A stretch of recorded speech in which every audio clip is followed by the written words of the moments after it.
Hello दोस्तों, exam world 24 के YouTube channel पर आपका हार्दिक स्वागत एवं अभिनंदन है। देखिए, आज जो है यूपी पुलिस में यूपी कांस्टेबल के लिए जो आपको सुनहरा अवसर प्रदान कर रही है, जो कि 60,000 प्लस वैकेंसी है।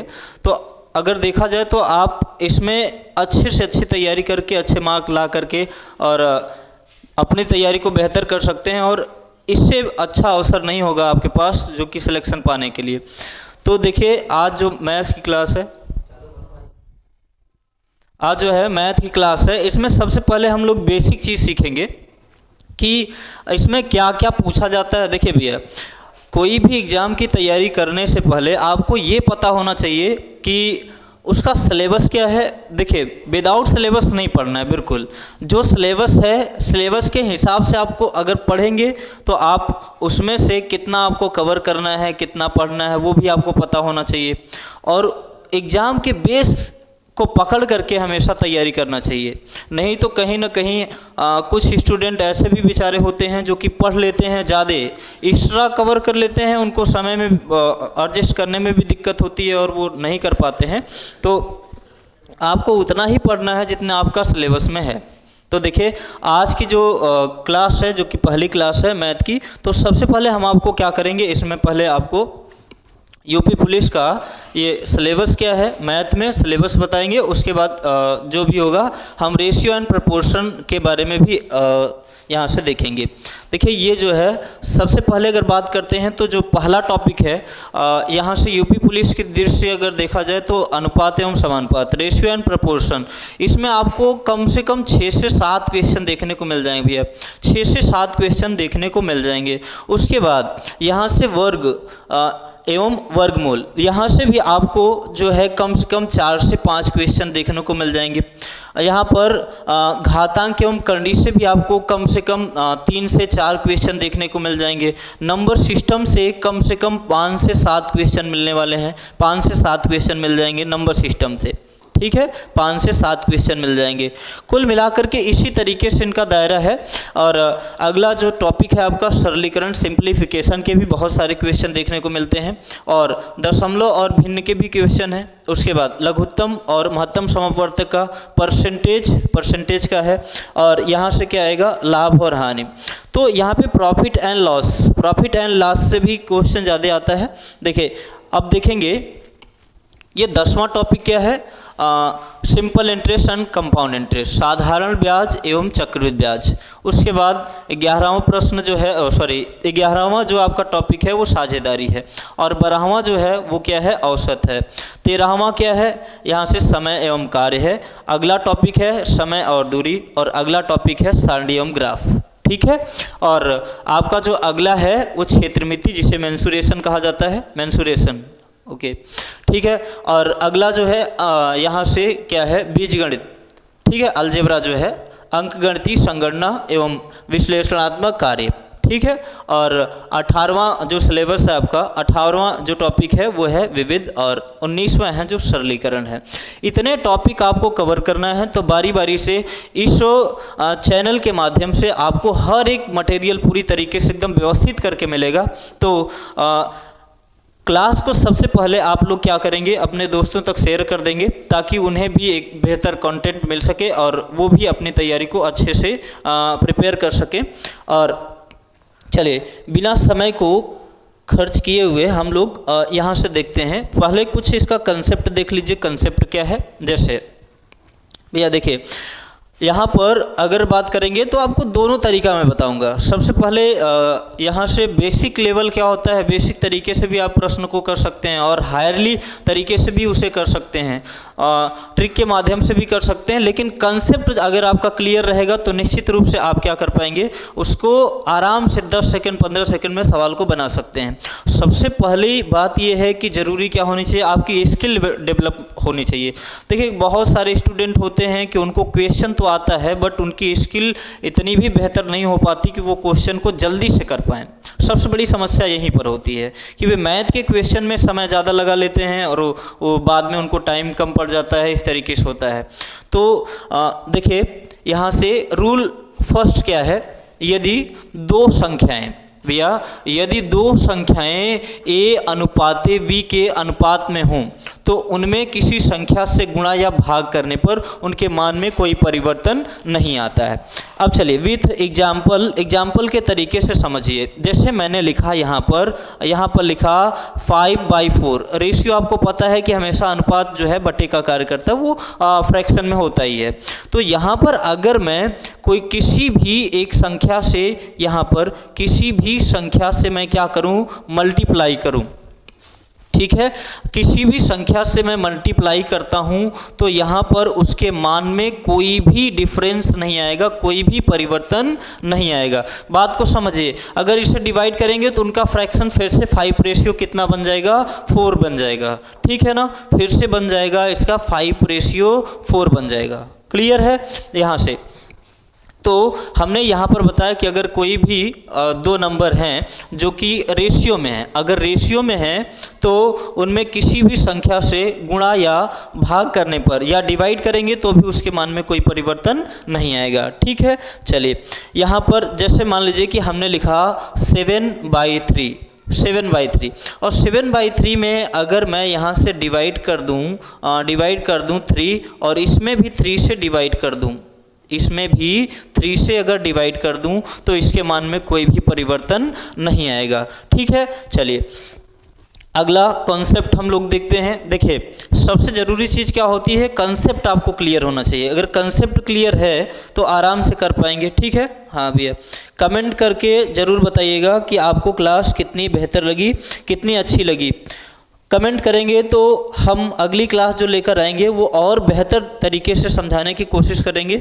और आज थोड़ी सी समस्या ये है कि हमारे पास पीडीएफ उपलब्ध नहीं है।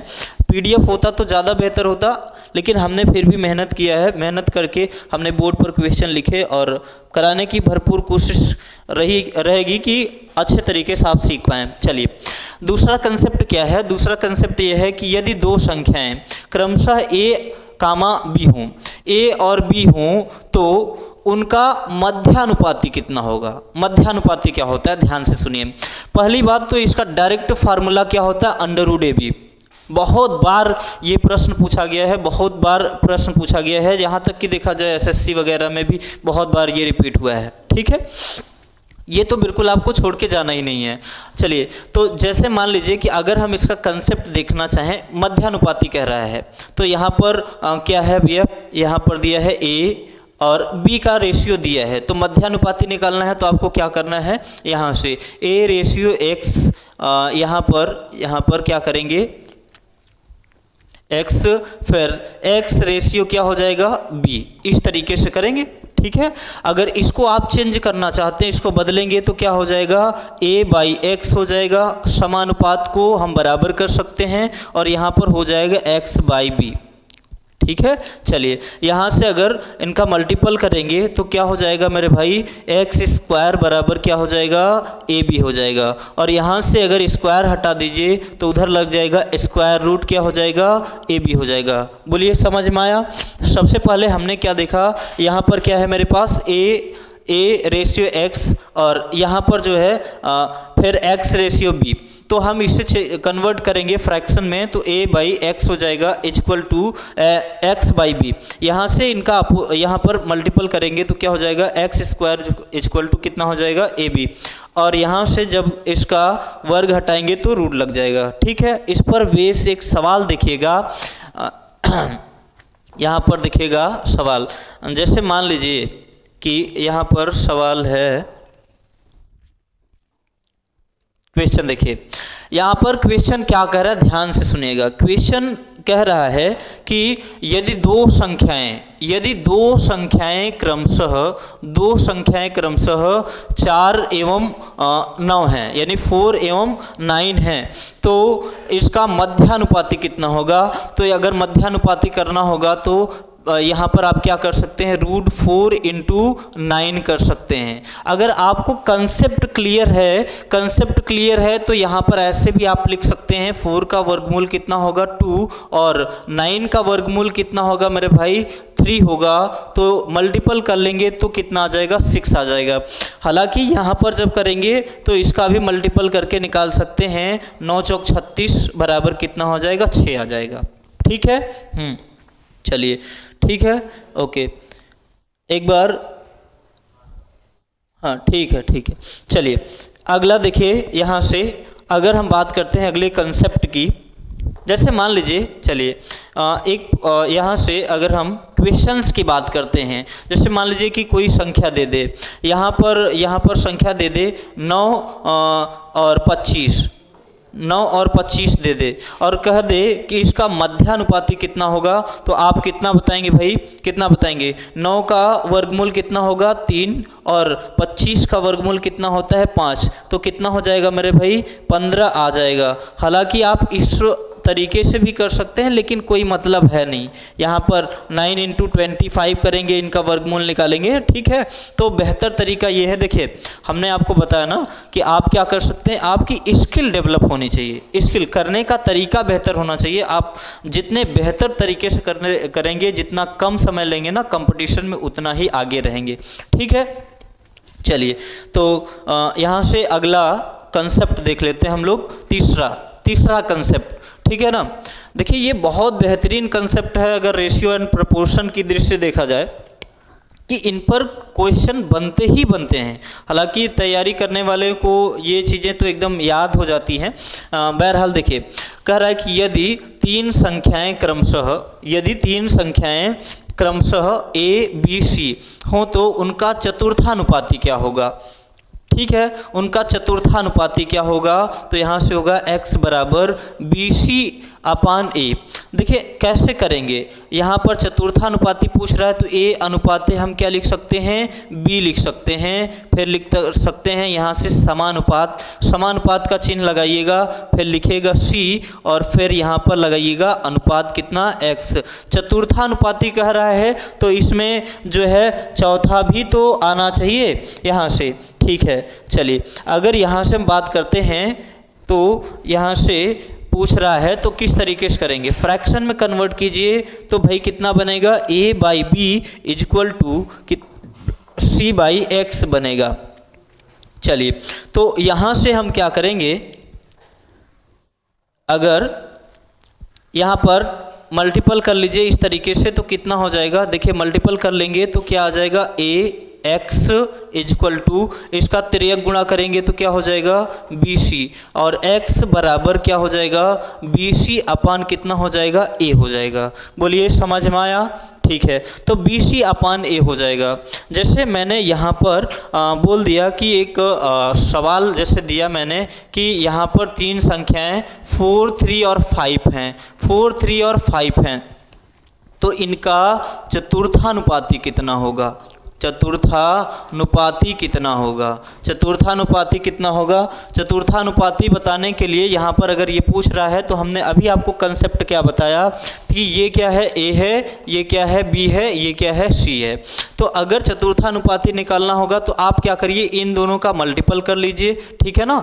5 3 कितना हो जाएगा भैया? 15, और अपान में क्या लाएंगे? 4 को लाएंगे। समझ में आया? जब भी चतुर्थानुपाती पूछेगा तो लास्ट दो संख्याओं का आपस में क्या कर देंगे भैया? अभी तो मैंने आपको फार्मूले से बताया ना, BC/ क्या हो जाएगा? A, तो BC/A की वैल्यू यहाँ से निकल आएगी।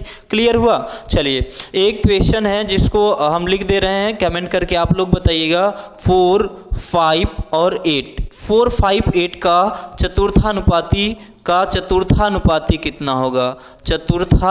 कितना होगा? चतुर्थानुपाती। इस क्वेश्चन का आंसर आप लोग कमेंट बॉक्स में कमेंट करेंगे, ठीक है? ठीक है, चलिए अगला देख लेते हैं हम लोग यहाँ से कॉन्सेप्ट नंबर 4।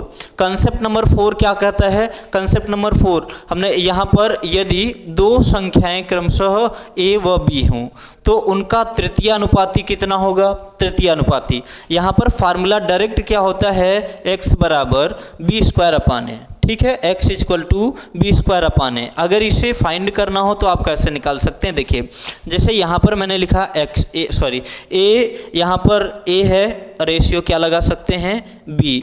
फिर यहाँ पर क्या लगा सकते हैं? उसके बाद क्या हो जाएगा? B रेशियो क्या हो जाएगा? X, ठीक है, बात समझ में आया। यहाँ पर b को हम क्या करेंगे, 2 बार करेंगे। जब भी उनका तृतीय अनुपाती पूछेगा तो इस तरीके से करेंगे। तो यहाँ पर क्या हो जाएगा, a/b इक्वल टू क्या हो जाएगा, b/x हो जाएगा। जब इसे कन्वर्ट करेंगे यहाँ पर तो क्या हो जाएगा, तिर्यक गुणा कीजिएगा तो क्या आएगा मेरे भाई, इसका इसमें मल्टीपल होगा, इसका इसमें होगा तो क्या बनेगा, ax इक्वल टू क्या बनेगा, b² बन जाएगा। या फिर यहाँ पर x इक्वल टू क्या हो जाएगा, b²/a। यही फार्मूला यहाँ पर आपको याद करके रखना है। फार्मूला याद रखिए या फिर क्वेश्चन को इस तरीके से कर सकते हैं। जैसे देखिए, कह दे कि ये 2 संख्याएं 3 और 4 हैं, 3 और 4 हैं, तो उनका तृतीय अनुपाती जब भी निकालना होगा, तृतीय अनुपाती की बात करते हैं, तृतीय अनुपाती जब भी आप निकालेंगे तो आप क्या करेंगे, ठीक है। तृतीय अनुपाती निकालने के लिए आप क्या करेंगे, दूसरी संख्या का स्क्वायर करिए। तो 4 का स्क्वायर बटा कितना कर देंगे, 3 कर देंगे, बाई 3 हो जाएगा। तो 4 का स्क्वायर कितना होगा दोस्तों, 16 हो जाएगा, बटा कितना हो जाएगा, 3 हो जाएगा। बोलिए समझ में आया, ठीक है। अगर क्लास आपको अच्छी लग रही है तो लाइक और कमेंट करना ना भूलें, ठीक है। एक बार कमेंट करके सभी लोग बताएंगे क्लास कैसी लगी आपको। चलिए, तो अगला प्रश्न देखिएगा, अगला कॉन्सेप्ट ही है, कॉन्सेप्ट देखिएगा। अगला कॉन्सेप्ट क्या है, यदि किसी राशि x को a/b के रेशियो में डिवाइड करना हो तो उनका जो पहला भाग क्या होगा और दूसरा भाग क्या होगा। यहाँ से डिविडेंड निकालना है कि क्या होगा। चलिए, अब यहाँ से देखिए हमने इसको निकाला है कि जो पहला भाग होगा, देखिए क्वेश्चन के जरिए हम समझाते हैं, क्वेश्चन के तरीके से हम इसको समझाते हैं। जैसे मान लीजिए कि हमारे पास एक संख्या है 75, ठीक है, 75 है। जैसे मान लीजिए कि आपके पास, ठीक है ना, जैसे आपके पास 75 रुपीज़ हैं, 75 रुपये आपके पास हैं, ठीक है, 75 रुपये आपके पास हैं। तो अगर उन्हें यानी उस रुपए को आपको 2 लोगों में डिवाइड करना हो, 2 लोगों में डिवाइड करना हो, 2:3 के रेशियो में डिवाइड करना हो, 2:3 के अनुपात में अगर डिवाइड करना हो तो आप किस तरीके से उसे डिवाइड करेंगे। तो सबसे पहले टोटल हमारे पास अमाउंट कितना है, 75, और इन रेशियो का टोटल कितना होगा, 5। रेशियो का टोटल कितना होगा, 5, जो कि किसके इक्वल हैं, 75 के। तो ये कितने से डिवाइड हो जाएगा, 15 टाइम्स 15, यहाँ से 15 से हो जाएगा। अब यहाँ पर भैया पहला जो रेशियो है वो 2 है और दूसरा कितना है, 3 है। अगर पहले का मान पूछेगा तो ये भी 15 गुना हो जाएगा और दूसरे का मान पूछेगा तो ये भी 15 गुना हो जाएगा। तो ये कितना हो जाएगा, 15 दूना 30 और ये कितना हो जाएगा, 15 तियां 45। तो टोटल अगर ऐड करेंगे तो कितना आएगा मेरे भाई, 75 आ जाएगा। ओके, समझ में आ रहा है। चलिए, हाँ, तो इसी तरीके से जब पहला भाग पूछेगा तो यहाँ हमें 2 की वैल्यू बतानी है, अगर दूसरा भाग पूछेगा तो यहाँ पर 3 की वैल्यू बतानी है। तो यही मैंने फार्मूले में आपको रख करके बताया है। चलिए, यदि x कोई संख्या है a/b के रेशियो में इसे डिवाइड करना है तो इसका पहला भाग जो होगा वो कितना होगा, x × a/a+b, और दूसरा भाग क्या होगा, x × b/a+b, ठीक है। हाँ, तो जैसे, और चलिए जैसे मान लीजिए कि हमारे पास यहाँ पर एक नंबर है जो कि 30 है, ठीक है। 30 को 2 लोगों में बांटना है, ठीक है, 5:2। यहाँ पर अगर बात करते हैं 5:1 के रेशियो में अगर डिवाइड करना हो, 5:1 के रेशियो में डिवाइड करना हो और आपसे पूछ लिया जाए कि पहला या दूसरा भाग दोनों में से कोई पूछ ले या दोनों भी पूछ ले तो क्या फ़र्क पड़ेगा। यहाँ पर हमें क्या करना चाहिए, टोटल इसका योग कितना है, 6 के बराबर, और ये टोटल संख्या है किसके बराबर, 30 के, यानी 30 के बराबर है। तो डिवाइड करेंगे तो कितनी टाइम्स जाएगा, 5 टाइम्स।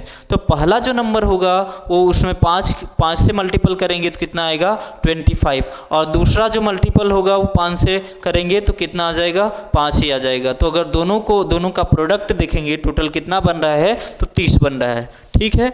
हाँ, ठीक है। चलिए, तो देखिए अगले प्रश्न की बात करते हैं हम लोग। यहाँ से देखिएगा, यहाँ पर देखिए अगला क्वेश्चन, हाँ, अगर यहाँ पर मान लीजिए कि तीन प्रोडक्ट सॉरी यहाँ पर एक संख्या है और उसे तीन भागों में डिवाइड करना हो, तीन भागों में डिवाइड करना हो, तो इस तरीके से आराम से कर सकते हैं। देखिएगा, जैसे हम इसमें भी क्वेश्चन के थ्रू समझिएगा। जैसे मान लीजिए कि हमारे पास कोई संख्या है, जैसे मान लीजिए हमारे पास कोई संख्या है और मैंने कहा इसे 1:2:3 के अनुपात में डिवाइड करना है। ठीक है, तो यहाँ पर दूसरा भाग अगर पूछ ले कि दूसरा भाग कितना होगा, ठीक है, तो दूसरा भाग आपको निकालने के लिए आप क्या करेंगे, ठीक है, तो पहले यहाँ पर कितना लिखेंगे, 80 लिखेंगे। ठीक है, 80 लिखेंगे और यहाँ से 80 टोटल है यहाँ से। ठीक है, दो तरीके हैं इसके करने के, फार्मूले पे भी जा सकते हैं, लेकिन फार्मूले से हमें नहीं लगता कि इसमें ज़्यादा जल्दी होगा। ठीक है, यहाँ से आप क्या कर सकते हैं, तीनों का टोटल ऐड कितना होगा, तो कितना हो जाएगा मेरे भाई, 3 2 5 1 6, कितना आ जाएगा 6, और 6 की वैल्यू किसके बराबर होगी, 80 के बराबर होगी। यहाँ से डिवाइड कर दीजिए तो कितना जाएगा, 20/3 भाग जाएगा। तो यहाँ पर अगर दूसरा भाग पूछ रहा है तो इसका कितना टाइम्स कर देंगे, 20/3 कर देंगे, तो 20 दूना कितना हो जाएगा, 40/3 हो जाएगा। तो इस तरीके से किसी का भी रेशियो यहाँ पर पूछा जा सकता है। समझ में आया? चलिए, ओके, ठीक है। चलिए अगला यहाँ पर देख लेते हैं हम लोग। हाँ,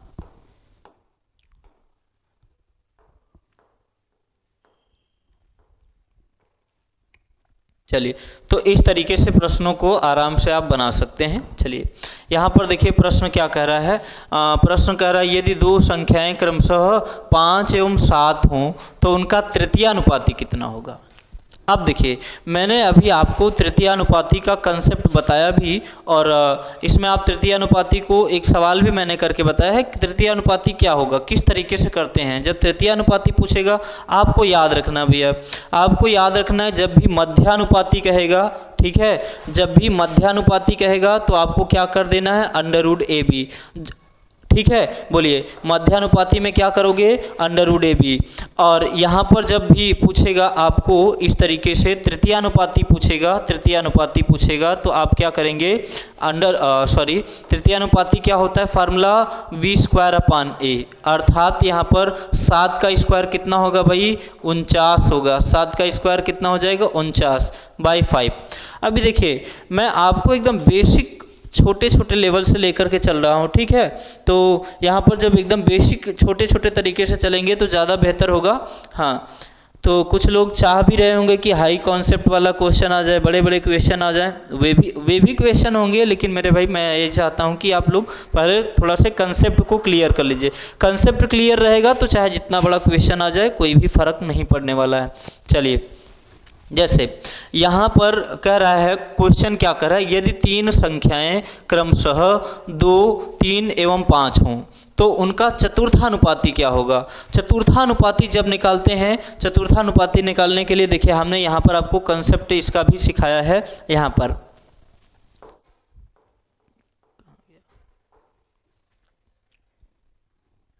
देखिए, चतुर्थानुपाती का यहाँ पर मैंने आपको क्वेश्चन भी कराया है, चतुर्थानुपाती का इस तरीके से करा सकते हैं। ठीक है, चलिए यहाँ पर देखिएगा, चतुर्थानुपाती में जब भी इस तरीके से प्रश्न आता है तो आप क्या करेंगे, यहाँ पर लास्ट दो संख्याओं का आपस में क्या करेंगे, मल्टीपल कर देंगे, तो कितना हो जाएगा, 5 तिहाई 15, 15/2 कर देंगे, अर्थात इसका आंसर कितना हो जाएगा, 7.5 निकल के आएगा। ठीक है, जब भी यहाँ पे चतुर्थानुपाती पूछेगा तो आप क्या करेंगे, हाँ, तो ये फार्मूला मैंने क्या लिखाया था आपको, ABC अगर है इस तरीके से ABC, तो आप क्या कर सकते हैं, BC/A।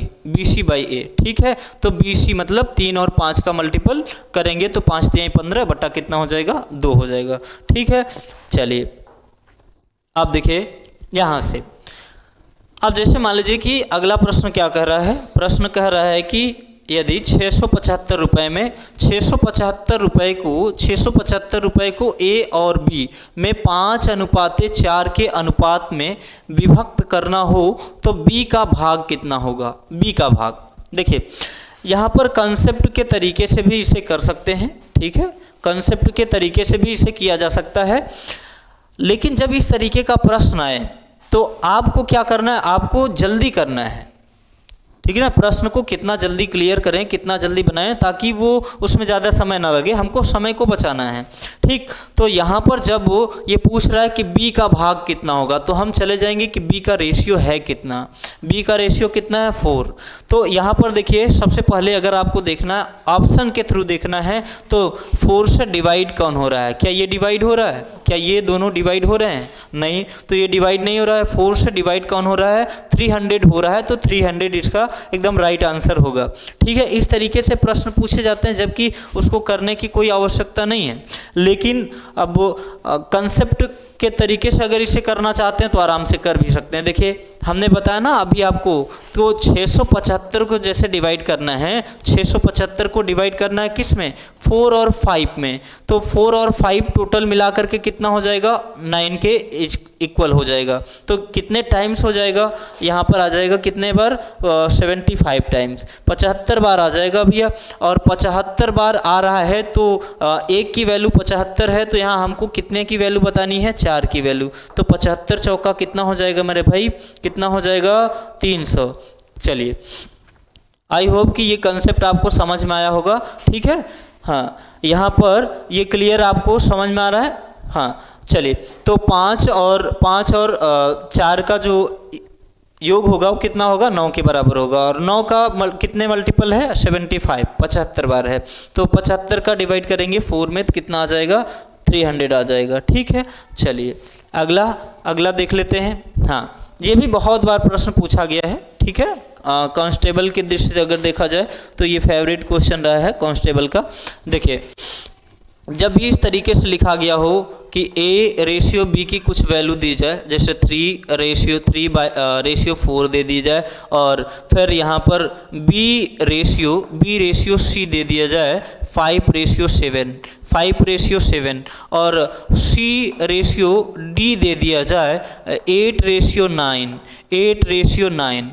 तो यहाँ पर A रेशियो D की वैल्यू पूछ रहा है। ठीक है, A रेशियो D की वैल्यू अगर पूछ रहा है मेरे भाई, यहाँ से A रेशियो D का मान पूछ रहा है, तो आप किस तरीके से कर सकते हैं A रेशियो D का मान। ठीक है, A रेशियो D का मान किस तरीके से कर पाएंगे, देखिए हमने ऐसे लिख लिया। तो यहाँ पर देखिएगा C से C क्या हो रहा है, डिवाइड हो रहा है, B से B कैंसिल हो रहा है, तो क्या बचेगा, A रेशियो कितना बचेगा, D, A अनुपात D बचेगा। ठीक है, और उधर देखिए अगर कोई कटता है तो काट दीजिए, 3 से ये कटेगा, 4 से कट जाएगा, 4 दूनी 8, तो यहाँ पर बचा कितना, अब देखिए अब कोई कटेगा नहीं, तो 5 दूनी कितना हो जाएगा, 10, और ये कितना हो जाएगा, 7 या कितना हो जाएगा, 21। ठीक है, 10:21 आ जाएगा। बोलिए समझ में आया। चलिए, जब भी इस टाइप का प्रश्न आता है तो आराम से इसको लिखते जाइए, और लिखने के बाद जो जो कैंसिल होता है उसको काट दीजिए, और काटने के बाद जो आपका बचेगा उनका मल्टीपल कर लीजिए, आंसर आ जाएगा। ठीक है, चलिए अगला प्रश्न देख लेते हैं, या एक क्वेश्चन इसका और देख लीजिए। जैसे मान लीजिए कहीं पर लिखा है A ratio B equal to 7:4, और यहाँ पर दिया है B ratio C equal to 8:9, और यहाँ पर मान लेते हैं, यहाँ दिखेगा, हाँ चलिए यहाँ पर दिखेगा, यहाँ से C ratio D equal to आ जाएगा 4:5। तो यहाँ से आपसे डायरेक्टली क्या पूछेगा, A रेशियो D की वैल्यू ज्ञात कीजिए, A रेशियो D की वैल्यू। तो यहाँ पर देखिएगा हम कैसे लिखेंगे, A ratio B equal to 7:4, और यहाँ पर है B ratio C equal to 8 ratio कितना हो जाएगा, 9 हो जाएगा। फिर यहाँ से C ratio D equal to 4 ratio कितना हो जाएगा, 5।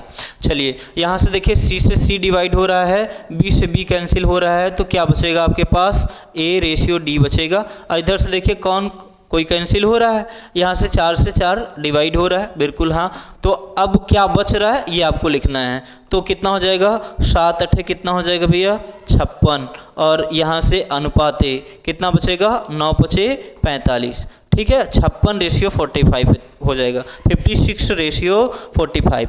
ठीक है, बोलिए समझ में आया। तो इस तरीके का प्रश्न बहुत सारा पूछा जाता है। चलिए यहाँ से देखिएगा, हाँ इस प्रश्न को देखिएगा। ठीक है, इस प्रश्न को देखिएगा, प्रश्न क्या कह रहा है, ध्यान से समझिए। प्रश्न में ये कह रहा है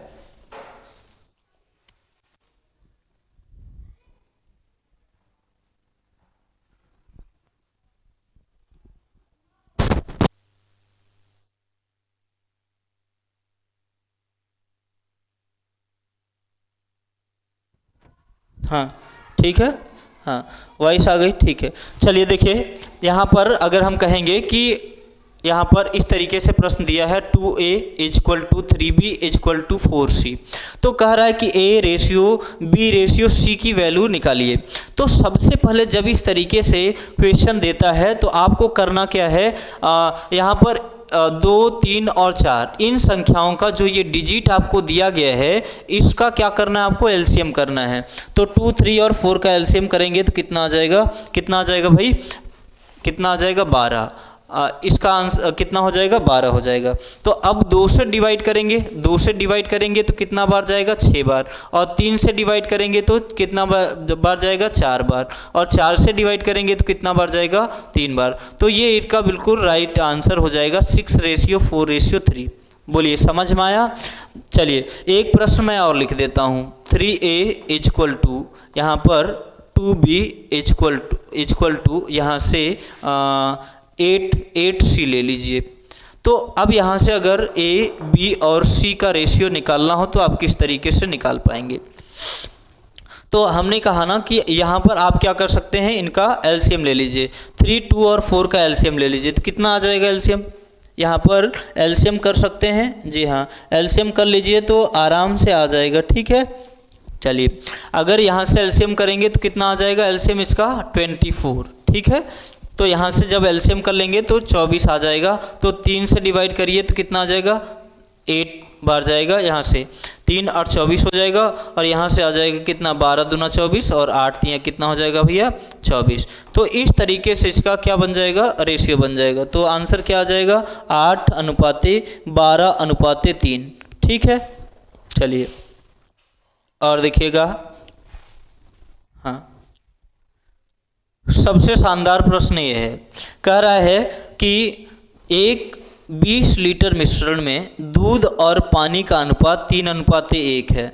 दूध और पानी का अनुपात 3:1 है। इस मिश्रण में कितना दूध मिलाया जाए कि नए मिश्रण में दूध एवं पानी का अनुपात 4:1 हो जाए, ठीक। चलिए तो सबसे पहले हम देखते हैं मिल्क और वाटर का रेशियो कितना दिया है। मिल्क और वाटर सबसे पहले देखिएगा, यहाँ पर कह रहा है कि मिल्क और वाटर का रेशियो कितना है, 3:1 है, 3:1 है। उसके बाद फिर कह रहा है कि बाद में कह रहा है कि नए इस मिश्रण में कितना मिल्क और मिला दिया जाए कि नए मिश्रण में इसका अनुपात जो है 4 कितना हो जाए मेरे भाई, 4:1 हो जाए।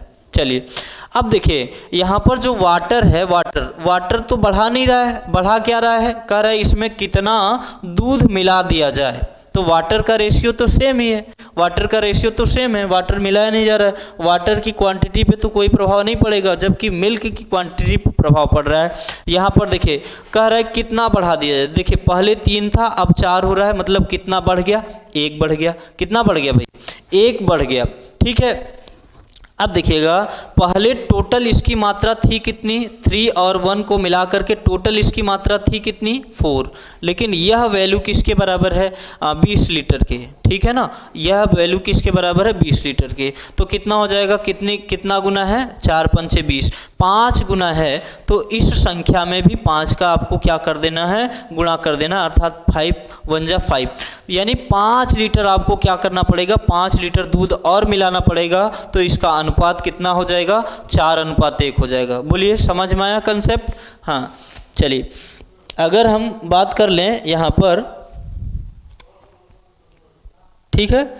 हाँ तो कह रहा है कि 20 लीटर मिश्रण में दूध और पानी का अनुपात कितना है, 3:1 है। इस मिश्रण में कितना दूध और मिला दिया जाए ताकि नए मिश्रण में दूध एवं पानी का अनुपात 4:1 हो जाए। बोलिए, तो आपको क्या करना है, मिल्क और वाटर का रेशियो लिख लेना है। पहले मिल्क और वाटर का रेशियो लिखना है 3:1। 3:1 लिख दिया। अब कह रहा है कितना मिल्क और मिला दिया जाए, कितना दूध और मिलाया जाए कि इसका अनुपात 4:1 हो जाए। तो देखिए, जो कहेगा कि इसके मान में कितना परिवर्तन किया जाए, तो यहाँ पर हमने देखा कि 1 लीटर बढ़ रहा है, पहले 3 था अब 4 हो गया, मतलब दूध में एक लीटर की बढ़ोतरी हो गई है।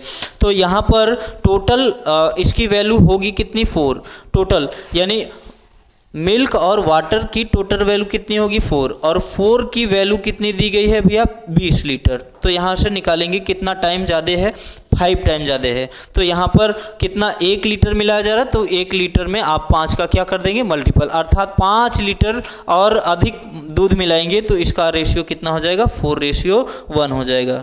ठीक है, चलिए, तो यहाँ से जो भी क्वेश्चन थे हमने सभी आज की क्लास में मैंने पूरा कवर कर लिया है। चलिए, तो हम लोग करते हैं, अगली क्लास कल करेंगे। ठीक है, चलिए, तो जो टाइमिंग होगी आपकी यही टाइमिंग होगी। ठीक है, क्लास अपलोड हो जाएगी, आराम से आप लोग उसको देख सकते हैं। और देखिए, हम आपको एक सजेशन और देंगे, जब भी आप पढ़ने बैठिए आराम से आपको पहले क्या करना है, नोट्स करना है, नोट करके पढ़ते रहें तो ज़्यादा बेहतर होगा। नोट करते रहिए और उस हिसाब से करते रहिए। तो